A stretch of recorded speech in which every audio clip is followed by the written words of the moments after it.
საღამოშვიდობისა, შაბათს 9 საათზე თქვენ უყურებთ ვახოს ანაიას რეპორტაჟს პირველ არხზე.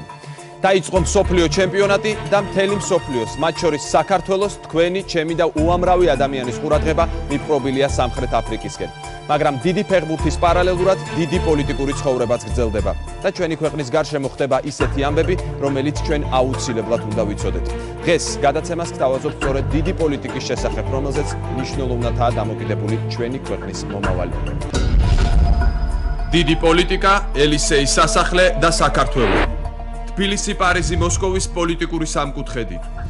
ქართულ-რუსულ ურთიერთობებში 2 წლის შემდეგ კვლავ სარკოზი ჩნდება. აგვისტოს შეუსრულებელი ვალდებულებები და საფრანგეთის პოლიტიკური მხარდაჭერა. მიხეილ სააკაშვილი, პარიზში ვიზიტი ჩვენი ქვეყნის იზოლაციისკენ მიმართულ რუსეთის ძალისხმევას მარხავს. სააკაშვილის კვალდაკვალ, სარკოზისთან პუტინი ჩადის.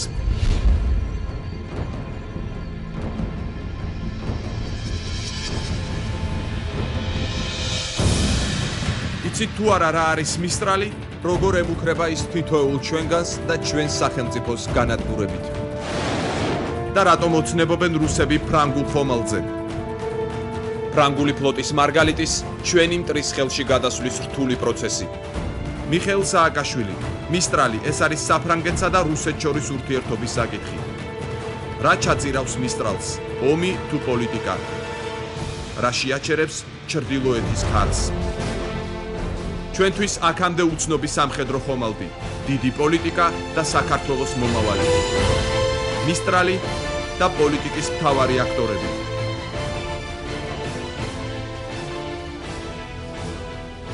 საით უბერავს მისტრალის ქარი. პარიზი, ქალაქი, სადაც მიმდინარე კვირას საქართველოს ბედზე მიდიოდა მსჯელობა. ელისეის სასახლეში ნიკოლა სარკოზიმ ჯერ მიხეილ სააკაშვილი მიიღო, 2 დღის შემდეგ კი ვლადიმერ პუტინი. პუტინის ვიზიტით საფრანგეთში რუსეთის დღეები დასრულდა. დღეები, რომელიც მარტში მედვედევის პარიზში სტუმრობით დაიწყო. თუ 2 წლის წინ აგვისტოს ომის დღეებში სარკოზის მარშრუტი მოსკოვსა და თბილისს შორის გადიოდა, ახლა რუსეთისა და საქართველოს ლიდერები პარიზში თავად ჩადიან. ადგილობრივი თვითმმართველობის არჩევნების შემდეგ, რომელიც დასავლეთმა დადებითად შეაფასა, საქართველოს პირველი პირი სარკოზის მიწვევით საფრანგეთში ჩადის. დელეგაციის ვიზიტის მთავარი შედეგი. საფრანგეთმა კიდევ ერთხელ გამოუცხადა საქართველოს პოლიტიკური მხარდაჭერა და ეს ფაქტი წინ უძღოდა პუტინის პარიზში ჩასვლას. სარკოზი სააკაშვილის საუბრის მთავარი თემები. რუსეთის შეუსრულებელი ვალდებულებები, მისტრალი, ეკონომიკური ურთიერთობები და ინვესტიციები. სამივე ამ საკითხზე სააკაშვილმა შეხვედრის დასრულებისთანავე პრესასთან ისაუბრა. მას შეკითხვა მისტრალზეც დაუსვეს. პრეზიდენტის პასუხი. მისტრალი, ეს არის საფრანგეთსა და რუსეთს შორის ურთიერთობის საკითხი. სააკაშვილის შემდეგ სარკოზის პუტინთან შეხვედრა ელოდა. პარიზში ჩასული რუსეთის პრემიერ-მინისტრი ჯერ თავის ძველ მეგობარ ჟაკ შირაკს ესტუმრა, თანაც დილით ადრე, რაც პუტინის გრაფიკისთვის დამახასიათებელი არ არის. რუსეთის ლიდერმა ხაზი გაუსვა შირაკის დამსახურებას ფრანგულ-რუსულ ურთიერთობებში. სწორედ შირაკის დროს დაიწყო ამ ორი ქვეყნის განსაკუთრებული დაახლოება. პარიზში ჩასვლამდე რუსეთის პრემიერს პრესასთანაც არ დაუმალავს, რომ შირაკთან უფრო ინტენსიური ურთიერთობა ჰქონდა, ვიდრე სარკოზისთან აქვს. მიხეილ სააკაშვილი და ვლადიმერ პუტინი სარკოზიმ 2 დღის ინტერვალით მიიღო. პუტინი საფრანგეთში მედვედევის დაწყებული მოლაპარაკების გასაგრძელებლად ჩავიდა. თავიდანვე ცნობილი იყო, რომ ირანის და სხვა დიდი საკითხების გვერდით საქართველო და მისტრალი ლიდერების შეხვედრაზე ერთ-ერთი მთავარი თემა იქნებოდა. ასეც მოხდა. სარკოზიმ პუტინს ინფორმაცია მიაწოდა სააკაშვილთან შეხვედრის შესახებაც. ოფიციალური ცნობით, რუსეთის პრემიერმა ეს ინფორმაცია მოისმინა, მაგრამ უკომენტაროდ დატოვა. ვიზიტები ელისეის სასახლეში ჯერ კიდევ გაზაფხულზე დაიწყო. მარტის პირველი რიცხვები. საფრანგეთის ხელისუფლება დიმიტრი მედვედევს პომპეზურ დახვედრას უწყობს. მოქალაქეები პარიზის ქუჩებში ჩერდებიან და მედვედევის ესკორტში შემავალი მანქანების სიმრავლით გაკვირვებას ვერ მალავენ. პრეზიდენტი სარკოზი ამჟამად ძალიან დაინტერესებულია ირანის ბირთვული პროგრამის საკითხით და ამ ქვეყნის წინააღმდეგ შესაბამისი ზომების გამოყენებით. საფრანგეთი პერიოდულად რუსეთისგან ყიდულობს შეთანხმებებს, რომ ირანს სანქციები დაედოს. ამ შემთხვევაშიც ასე მოხდა მისტრალი ირანის სანქციების სანაცვლოდ გაიცვალა. მედვედევის მიერ მარტში გახსნილი რუსეთის დღეები პუტინმა დახურა, მაგრამ ფრანგულ-რუსული დაახლოება გრძელდება. პარალელურად საფრანგეთისთვის მნიშვნელოვანია საქართველოსთან კარგი ურთიერთობა და ამ ქვეყნის სუვერენიტეტის დაცვა. სწორედ ამით აიხსნება პარიზის დეკლარირებული პოლიტიკური მხარდაჭერა საფრანგეთში პუტინის ჩასვლამდე 1 დღით ადრე. და ახლა პარიზიდან პირდაპირ ეთერში გვერდება საფრანგეთში ქართული სათვისტომოს წარმომადგენელი მოძრაობა ქარტია 2010-ის დამფუძნებელი ადამიანი, რომელიც 19 წელია საფრანგეთში ცხოვრობს და ძალიან კარგად იცნობს ფრანგულ პოლიტიკას და ფრანგულ-ქართულ ურთიერთობას. მივესალმები ქალბატონ მედეა თუშმალიშვილს. ქალბატონო მედეა, გამარჯობა, ძალიან დიდი მადლობა რომ მონაწილეობთ დღეს ჩვენს გადაცემაში. გამარჯობა, დიდი მადლობა თქვენ მოწვევისთვის, ბატონო ვახტანგ. ქალბატონ მედეა, ჩემი პირველი შეკითხვა, საქართველოს პრეზიდენტის ვიზიტი პარიზში შედგა ადგილობრივი არჩევნების შემდეგ და ამასაც ჰქონდა თავისი რეზონანსი და თავად სააკაშვილმა შეაფასა ეს ვიზიტი როგორც რუსეთის მცდელობის მარცხი, რომ საქართველო მოაქციოს იზოლაციაში. თავად ამ ვიზიტის შესახებ როგორია ფრანგული მხარის პოზიცია? დიახ, ბატონო ვახტანგ, ეგ აღინიშნა რომ ვიზიტი შედგა არჩევნების შემდეგ, რომელიც ძალიან წარმატებული იყო, ასე აღინიშნა. მაგრამ ვიზიტი დანიშნული იყო გაცილებით უფრო ადრე, ესეც უნდა ვიგულისხმოთ. ჯერ აპრილის პირველ დღეებში იყო ცნობილი, რომ ეს ვიზიტი შედგებოდა. ფრანგულმა პრესამ შეაფასა როგორც ძალიან წარმატებული. ჩვენ ვესწრებოდით ყველა შეხვედრას, ცხადია ელისეს სასახლის გარდა და ესეთი მაღალ დონეზე შეხვედრები იყო პოლიტიკურ ელიტასთან. ბევრი რამ საინტერესო მოვისმინეთ ფრანგებისგან, ჩვენი კოლეგებისგან და შეფასება არის ძალიან მაღალი ამ ვიზიტის. ქალბატონ მედეა, სააკაშვილის კვალდაკვალ პარიზში ჩავიდა ვლადიმერ პუტინი. რა შეფასებას აძლევენ ამას პარიზში? ჩვენ უნდა გავიგოთ ესე და ყოველ შემთხვევაში პრესა ასე წერს, რომ ეს არის გზავნილი რუსეთის მიმართ, რომ ჩვენ განვაგრძობთ საქართველოს მხარდაჭერას, რომ დასავლეთის ხედვა არ შეცვლილა კავკასიის მიმართ და კერძოდ საქართველოს მიმართ და რომ ურთიერთობა რუსეთთან, თქვათ ეს იქნება მისტრალის გახმაურებული საკითხი თუ კიდევ რაიმე სხვა არ უშლის ხელს ჩვენს ურთიერთობას საქართველოსთან. პირიქით ჩვენ ვართ მეგობრები, ჩვენ ვეხმარებით საქართველოს და ეს ასე გაგრძელდება. ძალიან მნიშვნელოვანი როლი შეასრულა 2008 წლის აგვისტოში სარკოზიმ, ჩვენ ეს ყველას კარგად გვახსოვს, მან ითამაშა მნიშვნელოვანი როლი, როგორც თქვი. დღეს, როდესაც საქართველოსა და რუსეთს შორის არ არის კარგი ურთიერთობა. სარკოზი რას ამბობენ საფრანგეთის პოლიტიკურ წრეებში? ხომ არ არის ეს მცდელობა, რომ საქართველოსა და რუსეთს შორის რაღაც დაახლოების პროცესი დაიწყოს და შუამავალი ამ შემთხვევაშიც იყოს სარკოზი?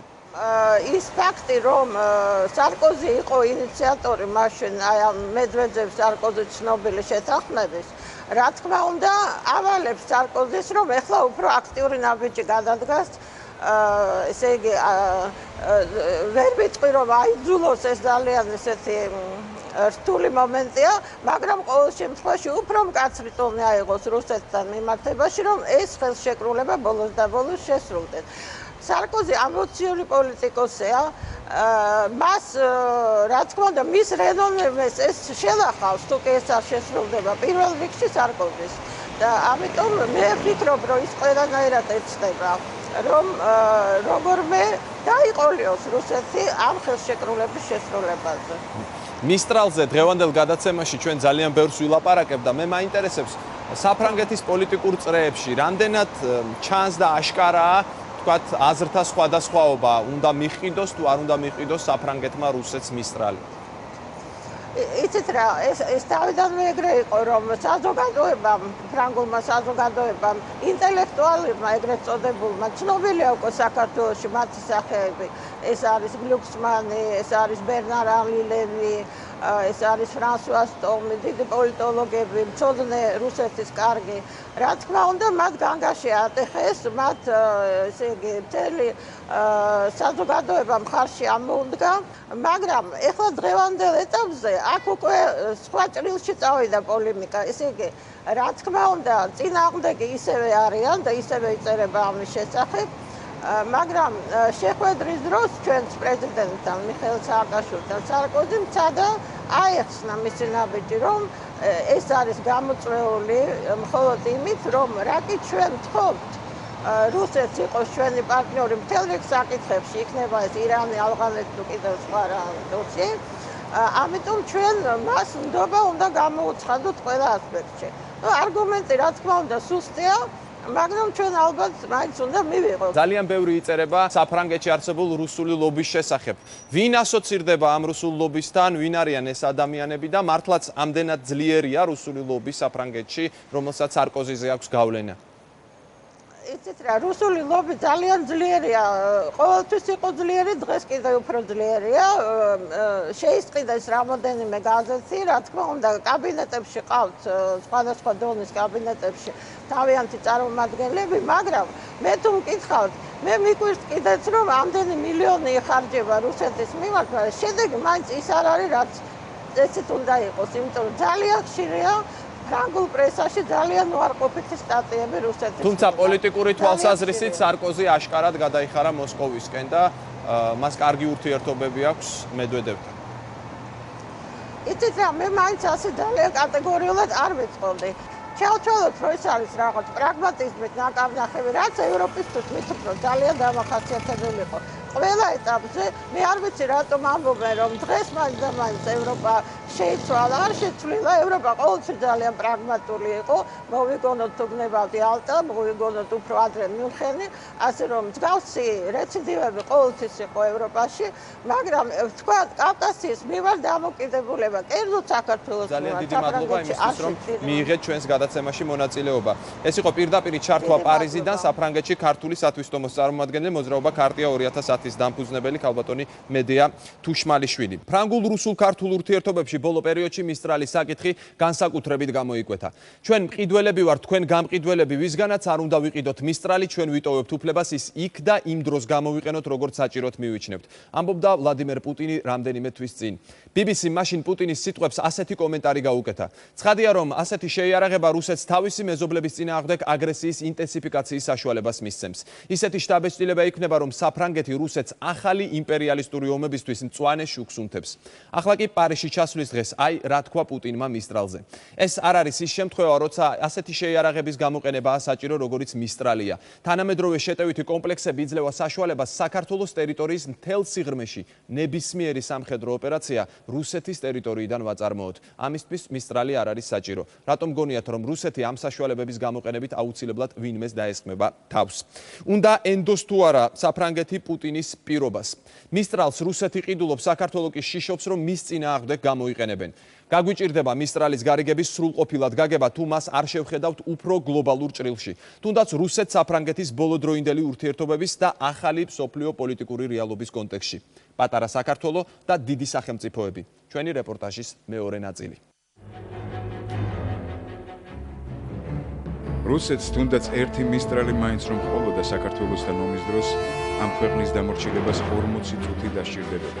რუსეთის სამხედრო საზღვაო ფლოტის მეთაური. საქართველო მისტრალის გარიგებას არ უყურებს როგორც კომერციულ პროექტს. ეს უფრო მეტია, ვიდრე ჩვეულებრივი ფინანსური გარიგება. საფრანგეთი არის ქვეყანა, რომლის პრეზიდენტმა 2008 წელს ცეცხლის შეწყვეტის საქმეში გადამწყვეტი როლი ითამაშა და ხელი შეუშალა რუსეთის ტანკების სვლას თბილისისკენ. ვერ იქნება ის, რომ ჩვენთვის სულ ერთი არის, რომ ჩვენმა მეგობრებმა მიიყიდონ რუსეთს შეიარაღება ასე ცოტა ხნის შემდეგ იმის მერე, რაც ჩატარდა ამ ქვეყანაში ის ტრაგიკული ომი. მეტადრე იმ ქვეყნისგან ცოტა გულის დასაწყვეტი არის, როცა ეს მოდის იმ ქვეყნისგან, რომელიც იყო ერთ-ერთი მთავარი აქტორი იმ ცეცხლის შეწყვეტის თავის დროზე. ნიკოლა სარკოზიმ საჯაროდ განაცხადა, რომ ის ენდობა დიმიტრი მედვედევს, მაგრამ ნდობა ერთხელ უკვე არ გამართლდა. მედვედევს არ შეუსრულებია თავისი პირობა, ახალგორიდან და ზემო აფხაზეთიდან ჯარის გაყვანის თაობაზე. უფრო მეტიც, მან აღიარა სეპარატისტული რეგიონები და ბაზების განლაგება დაიწყო იმ ტერიტორიებზე. ამასთან ეს არ იყო მხოლოდ პირობა. ეს იყო ოფიციალური ვალდებულება, რომელსაც რუსეთმა მთელი მსოფლიოს დასანახად მოაწერა ხელი. დიდი მსჯელობა გაიმართება საფრანგეთი მხოლოდ რუსეთს მიაწვდის იარაღს თუ სხვა სახელმწიფოებსაც, უარყოფს თუ არა რუსეთთან გარიგებას, ან გამოუცხადებს თუ არა პატარა ქვეყნებს ბოიკოტს დიდების სასარგებლოდ. ყოველივე ეს უკიდურესად მწვავე დებატებს გამოიწვევს. რუსეთმა მისტრალზე ფიქრი საქართველოსთან აგვისტოს ომის შემდეგ დაიწყო. დღეს ერთი რამ აშკარაა. მისტრალის თემამ რუსეთის ხელისუფლების რიტორიკას კიდევ მეტი აგრესია შემატა. სამხედრო და პოლიტიკური ელიტა მოურიდებლად ამბობს, რომ მისტრალი საქართველოს დაპყრობის საქმეში რუსეთს დიდ დახმარებას გაუწევს. რუსი მაღალჩინოსნები ნანობენ, რომ მსგავსი ხომალდი 2 წლის წინ არ ყავდათ, თორემ საქმე სხვაგვარად იქნებოდა. ამასთან რუსი პოლიტიკოსები იმაშიც დარწმუნებული არიან, რომ საქართველოს ოკუპაცია მისტრალის გარეშეც მოხერხდება. ასეთი ტიპის შეიარაღებას რუსეთი ყიდულობს ან თავად ქმნის მხოლოდ და მხოლოდ თავდაცვითი მიზნებისთვის. დაკვირვებით წაიგითხავთ რუსეთის სამხედრო დოქტრინას, იქ განხილულია ყველა შესაძლო სამხედრო სცენარი. ყოველი მათგანი ითვალისწინებს საგარეო საფრთხის ნეიტრალიზებას. წარმოიდგინეთ, რომ თქვენთან ახლოს ცხოვრობს ძალიან აგრესიული მეზობელი. ის მუდამ ხმამაღლა ამბობს, რომ მის ირგვლივ მხოლოდ მტრები არიან და ერთი თქვენი მეზობელი დანითაც დაჭრა. ახლა თქვენ მას მიყიდეთ იარაღი და თან ეუბნებით. ჩვენ არ გვსურს ვიყოთ წარსულის ტყვეები.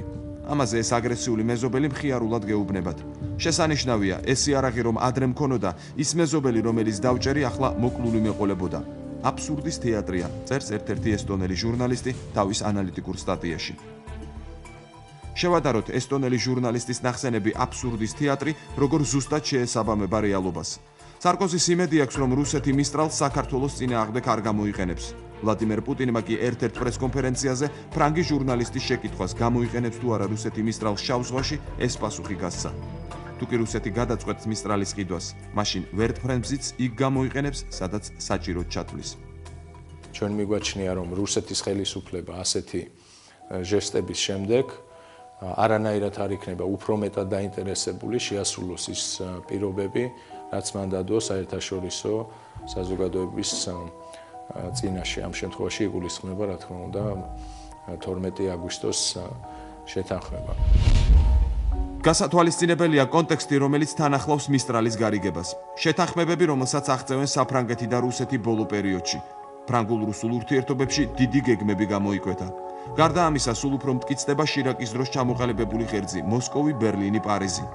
რა ფინანსურ გარიგებებსა და მასშტაბებთან გვაქვს საქმე, ამას მცირე ჩამონათვალიც ადასტურებს.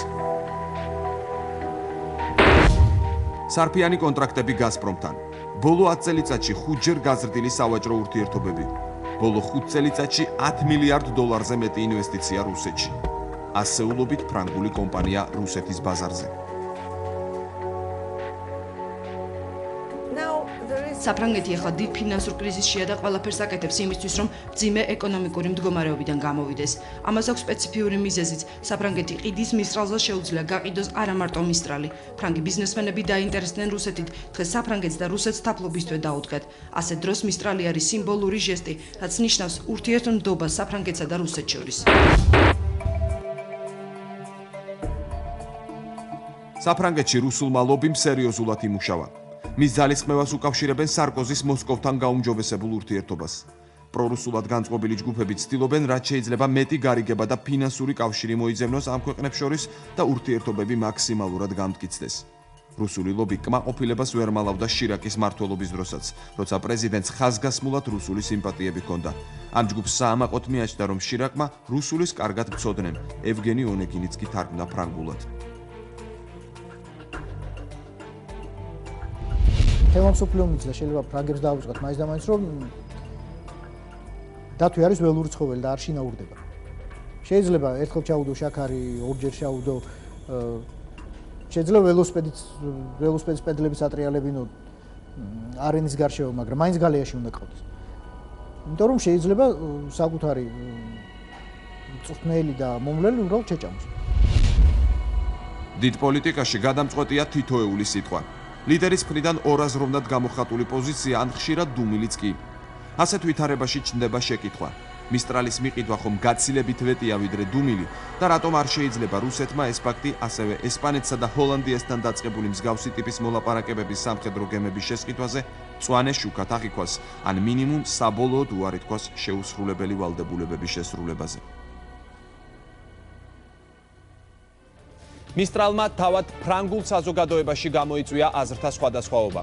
თავაზობთ ორივე მხარის არგუმენტებს. უნდა მიყიდოს თუ არა საფრანგეთმა რუსეთს მისტრალი, ფრანგი ფილოსოფოსი, ფრანგი სენატორის წინააღმდეგ. საბრძოლო ხომალდის მიყიდვასთან დაკავშირებით მე სირცხვილის გრძნობა მაქვს. ეს აღმაშფოთებელი და დასაგმობი ფაქტია. მე არ ვარ ერთადერთი, ვინც ასე ფიქრობს. მეტიც, ისეთი შთაბეჭდილება მრჩება, რომ საფრანგეთის მთავრობასა და მოხელეებსაც არ ეამაყებათ ეს ფაქტი. ისინი ცდილობდნენ, რომ ამ საკითხზე რაც შეიძლებოდა ნაკლები ესაუბრათ. ეს თემა მთავრობას არ სიამოვნებს და ცდილობს ამ საკითხს თავი აარიდოს, მაგრამ მგონია, რომ ამაზე სულ უფრო და უფრო მეტს ისაუბრებენ. ისე გამოდის, რომ საფრანგეთი არ არის თავისი პრინციპების ერთგული. ძალიან დასანანია, მაგრამ ასე ხშირად ხდება. მე 70-იანი წლებიდან ვმუშაობ დისიდენტებთან და საჭიროა, რომ გავბედოთ ამ თემაზე ღიად საუბარი. საფრანგეთი მისტრალს გაყიდის შეერაგების გარეშე. ეს არის ყველაზე მნიშვნელოვანი პუნქტი. სხვა მხრივ ეს არის უბრალო პროექტი, ხომალდის კონსტრუქცია ჯერ აწყობილიც არაა. ჩვენ რეალურად პროექტის სტადიაზე ვიმყოფებით, თუ ამ პროექტს კონკრეტული სახე მიეცემა, ეს ალბათ 3-4 წელში დასრულდება. ასე რომ მე ცოტა მაგვირებს, რატომ კითხავენ საფრანგეთს ამ ამბის გამო. შეგახსენებთ, როდესაც საქართველოში რუსეთის არმია შემოვიდა, საფრანგეთმა პრეზიდენტ სარკოზის შუამავლობით დაუყოვნებლივი რეაგირება მოახდინა და რუსებს მოთხოვდა შეეწყვიტა სამხედრო სვლა. დაიდო 6 პუნქტიანი შეთანხმება, ეს შეთანხმება რუსეთს მთლიანად არ შეუსრულებია, მაგრამ აუცილებელია იმის გაგება, რომ საფრანგეთი საქართველოს ინტერესების გამცველია და საქართველოს ტერიტორიულ მთლიანობას მკაფიოდ მხარს უჭერს. რაც შეეხება საფრთხეებს მისტრალთან დაკავშირებით, მე თქვენს ყურადღებას მივაპყრობ შემდეგ ფაქტზე. რუსეთმა რომ მოინდომოს საქართველოს წინააღმდეგ შეტევის განხორციელება, ამის გაკეთება განასახაერო გზით არ შეუძლია. რუსეთს გააჩნია ამის საშუალებები, ყავს ბევრი ტანკი, რომელიც განლაგებულია საქართველოს საზღვრებთან ძალიან ახლოს. ასე რომ თუ რუსეთს ჩაფიქრებული აქვს საქართველოში შემოჭრა, არ დაელოდებოდა ხომალდების შეწენას. მისტრალის გარიგების შესახებ ბევრს საუბრობენ და ბევრი იწერება. დღეს გთავაზობთ რამდენიმე მოსაზრებას. ფრანგი ექსპერტი და ჟურნალისტი ვერსან ჟოვე. საფრანგეთის საგარეო საქმეთა სამინისტროში არის ხალხი, ვისაც არ მოსწონს მისტრალთან დაკავშირებული გარიგება და კიდევ უფრო მეტად საფრანგეთსა და გაზპრომს შორის პირდაპირი ალიანსი. გარდა ამისა, მოწინააღმდეგეებს სამხედრო სტრუქტურებშიც ხვდებით. პირველ რიგში საუბარია სარკოზის ყოფილ სამხედრო მრჩევლის, ამჟამად საფრანგეთის გენერალური შტაბის უფროსის ადმირალ გიოს შესახებ, რომელიც მწვავედ ეწინააღმდეგება მისტრალის გაყიდვას. ლემონდი. დღეს ჩვენ იმის სულ უფრო მეტ ნიშანს ვხედავთ, რომ პარიზი ფრანგული გადატვირთვისკენ მიისწრაფვის. ის ევროპულ უსაფრთხოების არქიტექტურის მედვედევის გეგმასაც კი ზომიერი კეთილგანწყობით შეხვდა. იმავდროულად პარიზში 10 დღიანი ვიზიტით ყოფმა ამერიკის შეერთებული შტატების თავდაცვის მდივანმა რობერტ გეიტსმა გასაგებად აღნიშნა, რომ იგი რუსეთისთვის ფრანგული გემის მისტრალის მიყიდვით რბილად რომ ვთქვათ აღფრთოვანებული არ არის. ხომალდის მოსკოვისთვის მიყიდვა ნატოს წევრი ქვეყნის მხრიდან შეიძლება მსგავსი ტიპის პირველი გარიგება გახდეს. ამერიკაში საქართველოს მეგობარ პოლიტიკოსებს კარგად ესმით საკითხის სიმწვავე და საქართველოს გარშემო შექმნილი საფრთხე. 6 ამერიკელმა სენატორმა ჯონ მაკეინის ხელმძღვანელობით მიმართვა გაუგზავნა საფრანგეთის მთავრობას.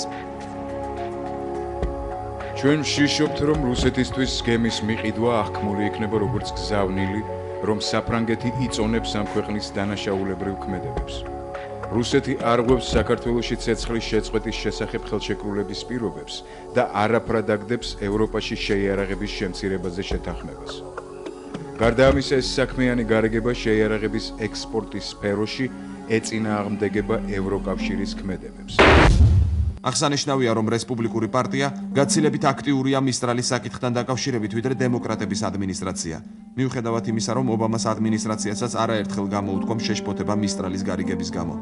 ამერიკის შეერთებულ შტატებში საქართველოს ელჩი ამ ფაქტს ასახსნის. შეიძლება ვივარაუდოთ, რომ სწორედ აი ამ გადატვირთვის პოლიტიკის არსებობა არის განპირობებელი იმისა, რომ ამ ეტაპზე პოლიტიკური ფრთის დემოკრატიული ნაწილი არც თუ ისე ხმამაღალ განცხადებებს აკეთებს. თუმცა ისინიც აფიქსირებენ თავიანთ უარყოფით დამოკიდებულებას, რომ საქართველოს არ არის სისტემა, რომელთაც ამერიკის შეერთებული შტატები აპირებს ივაჭროს, ეს არის ფუნდამენტური განსხვავებების სფერო რუსეთთან და ამერიკის შეერთებული შტატები სრულად დაიცავს აი ამ ძირითად ფუნდამენტურ პრინციპს საქართველოსთან მიმართებაში. 1936 წელს დადებული მონტრეს კონვენციის მიხედვით თურქეთი მკაცრად აკონტროლებს და არეგულირებს ბოსფორისა და დარდანელის სრუტეებში უცხო ქვეყნის სამხედრო გემების გადაადგილებას. მონტრეს ხელშეკრულება აბალანსებს შავ ზღვაზე თურქეთისა და რუსეთის ძალებს.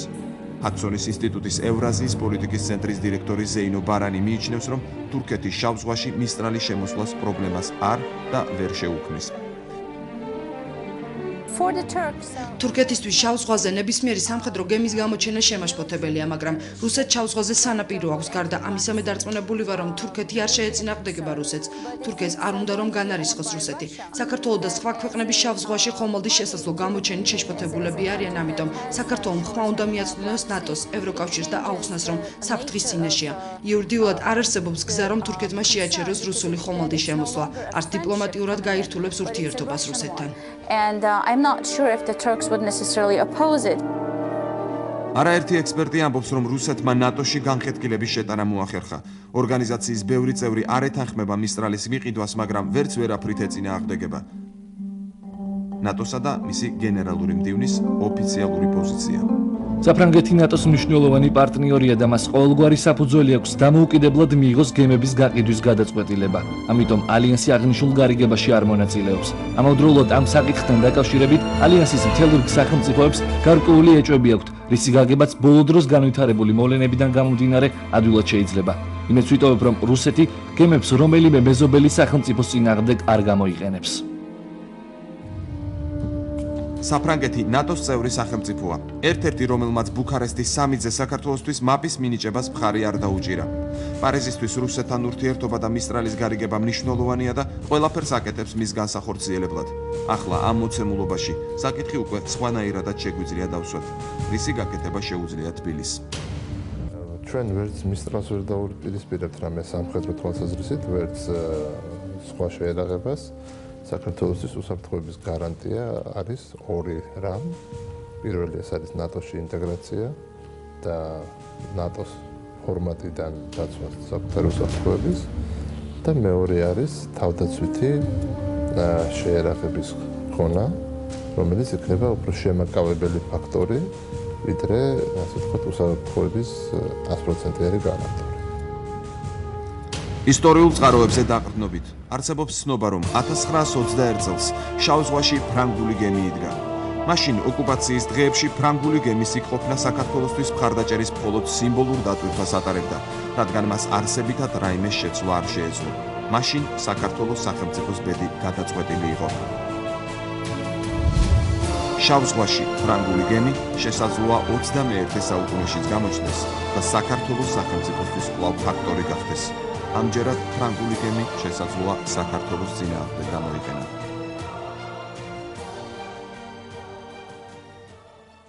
მისტრალი ფრანგული სიტყვა. სიმბოლურია, რომ ეს სიტყვა ქართულად ითარგმნება როგორც ჩრდილოეთის ქარი.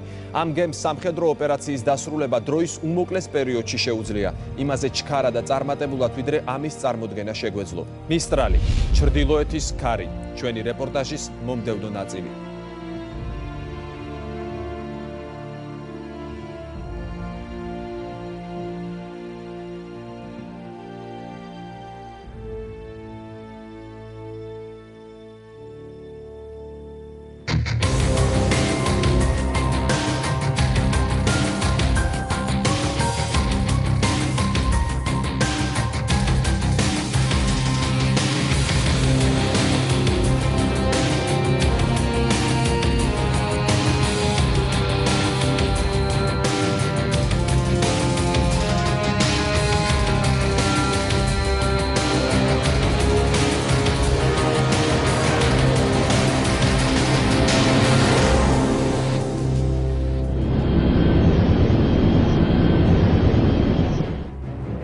გემის ფასი 500 მილიონი ევროა.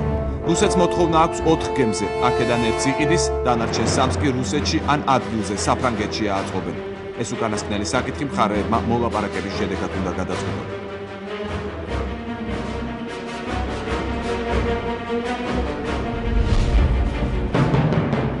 მისტრალს ბევრი ფუნქცია აქვს. ის ერთდროულად შეიძლება იყოს სადესანტო ხომალდი, ვერტფრენზიდი, საშტაბო ხომალდი, საზღვაო ჰოსპიტალი და უბრალოდ სატრანსპორტო საშუალებაც. მისტრალის გამოყენება შესაძლებელია როგორც მშვიდობიანი მოსახლეობის ევაკუაციის, ასევე საბრძოლო მოქმედების დროს დესანტირების მიზნით. მისტრალი პირველად წყალში 2004 წლის 6 ოქტომბერს საფრანგეთის საპორტო ქალაქ ბრესტში ჩაეშვა. მისტრალის ტიპის ხომალდი იტევს 13 საბრძოლო ტანკს, 16 ვერტმფრენს. ხომალდზე განთავსებულია 4 სადესანტო ყადაღა. ეკიპაჟი 160 კაცისგან შედგება. ვერტმფრენზიც შეუძლია გადაიყვანოს 450 მედესანტი, ანუ თითქმის ბატალიონის შემადგენლობა. მისტრალი აღჭურვილია 2 ანტისაჰაერო რაკეტით, საარტილერიო დანადგარით და ტყვიამფრქვევებით. ეს ფაქტობრივად შეიარაღებული ძალების მინი მოდელია. ვერტმფრენზიდი მისტრალი უახლესი ტექნიკით არის აღჭურვილი და ყველაზე ძლიერ რუსულ საბრძოლო ხომალდს მინიმუმ 3-ჯერ აღემატება თავისი სიმძლავრით. Флот у нас не очень хорошем состоянии. ფლოტი არც ისე კარგ მდგომარეობაშია, ხომალდები მოძველებულია, მათი რაოდენობა მცირეა. საბჭოთა პერიოდის სამხედრო გემები საბრძოლო მორიგეობაზე აღარ დგას, ვეღარ აშენებენ ახალ სადესანტო გემებს. ამიტომ მისტრალი ჩვენს ფლოტს მისცემს იმ ამოცანებს, რაც მას ახლა უბრალოდ არ გააჩნია. მაგალითად, შორეული სადესანტო ოპერაციების ჩატარების შესაძლებლობას ინტერვენციული მიზნებისთვის. ამ ვერტფრენზით სხვა მიზნებით ვერც გამოიყენებ, ამიტომაც საფრანგეთში არც კი ესმით თუ რაში სჭირდება რუსეთს ასეთი ტიპის ხომალდი. Десантных операций. გადასცემს თუ არა სრულ ეკიპირებას ნატოს წევრი საფრანგეთი რუსეთს ჯერჯერობით უცნობია. ეს კიდევ ერთი შიზოფრენიული გამოვლინებაა. ამ გადაწყვეტილებამდე ერთი კვირით ადრე გამოქვეყნდა რუსეთის სამხედრო დოქტრინა, სადაც პირდაპირ მითითებული იყო, რომ ნატო არის რუსეთის მთავარი მტერი, არადა ალიანსი გვაწვდის უახლესი ტიპის შეიარაღებას. ეს ყველაფერი აჩვენებს ჩვენი საგარეო პოლიტიკის აბსურდულობას, ისევე როგორც ჩვენი ცნობიერების და იდეოლოგიის იმპერიულ მისწრაფებებს. რუსეთი L-9013-ის, ანუ იმავე მისტრალის ბაზირებას რამდენიმე ზღვაში, მათ შორის შავ ზღვაში აპირებს. დღეს შავი ზღვის რუსული ფლოტი 197 საზღვაო ბრიგადითაა წარმოდგენილი. ბრიგადის განკარგულებაში 7 სადესანტო ხომალდი, რამდენიმე კრეისერი და წყალქვეშა ნავია. მისტრალის შავ ზღვაში შემოყვანის შემთხვევაში რუსული ფლოტი პოზიციებს გაიმყარებს და საბჭოთა კავშირის დაშლის შემდეგ პირველად შავი ზღვის აუზში ძალთა ბალანსს შეცვლის.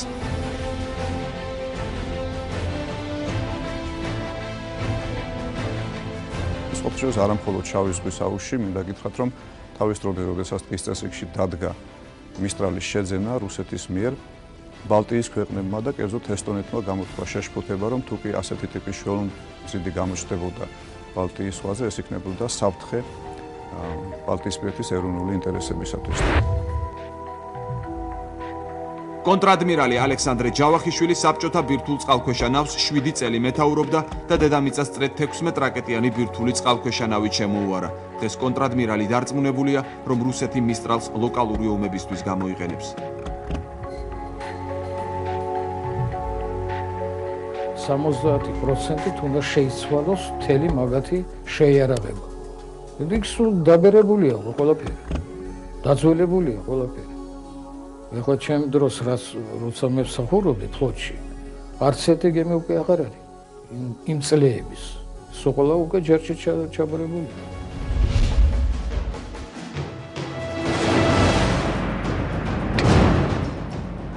საქართველოს წინააღმდეგ რუსეთმა ფლოტი რამდენჯერმე უკვე გამოიყენა.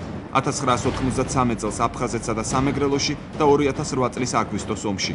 მისტრალით რუსეთი 2008 წლის შემოდგომაზე დაინტერესდა.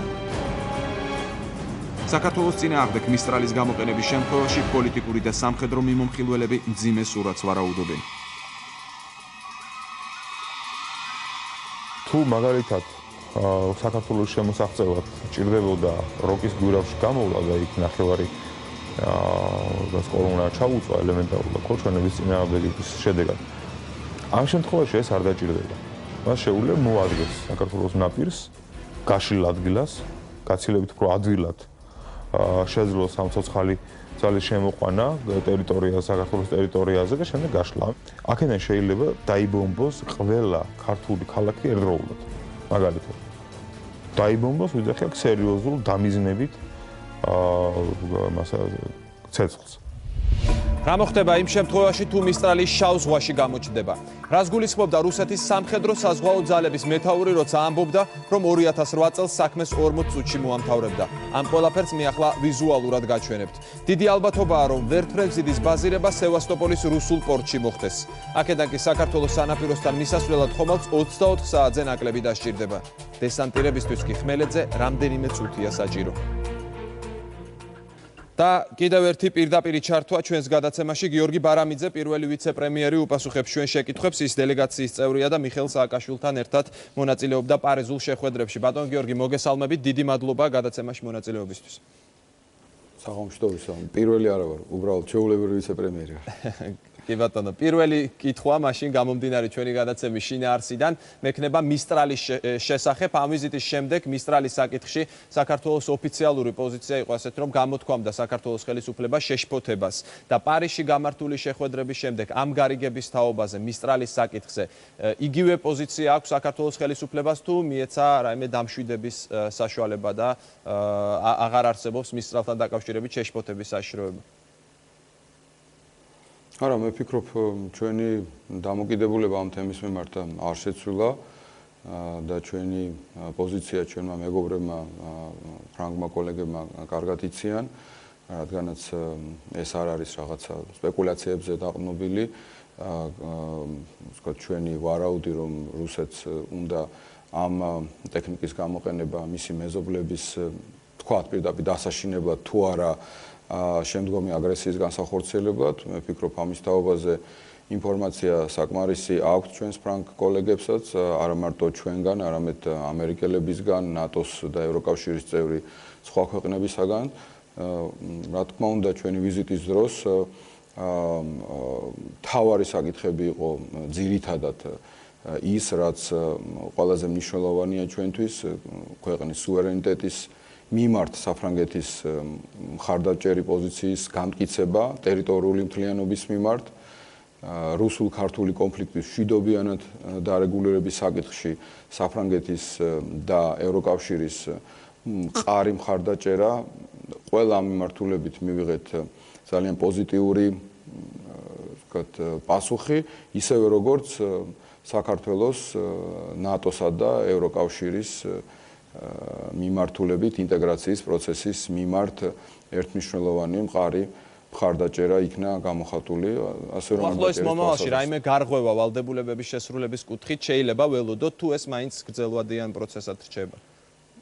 ეს გრძელვადიანი პროცესია და მე ვფიქრობ, ჩვენ ეს კარგად უნდა გვესმოდეს, რომ რუსეთში რა ხელისუფლებაც არის, მისგან მოკლე ვადაში ამ პროცესის სწრაფად დაძვრა ძნელად წარმოსადგენია. ეს არის დამოკიდებული ქართული სახელმწიფოს გაძლიერებაზე ერთის მხრივ, მეორეს მხრივ თუ რამდენად მოახერხებთ ჩვენი პოზიციების გამტკიცებას დასავლეთში, მესამე ეს არის თვით ევროკავშირში სიტუაციის სტაბილიზირება, ირანთან არსებული საკითხის მეტნაკლებად გამოკვეთა და ამერიკის შეერთებული შტატების მიერ პოზიციის კიდევ უფრო მეტად გამკაცრება და უფრო მკაფიო პოზიციის გამოხატვა. მოკლედ აქ არის ძალიან ბევრი ფაქტორი ჩართული და ჩვენ კარგად უნდა გვესმოდეს, რომ მართლაც პირველ ყოვლისა გვმართებს ძალიან დიდი მოთმინება, უნდა მივხედოთ არა მარტო ჩვენს პოზიციებს, რაც შეეხება რუსეთთან აი ამ კონფლიქტის დარეგულირებას და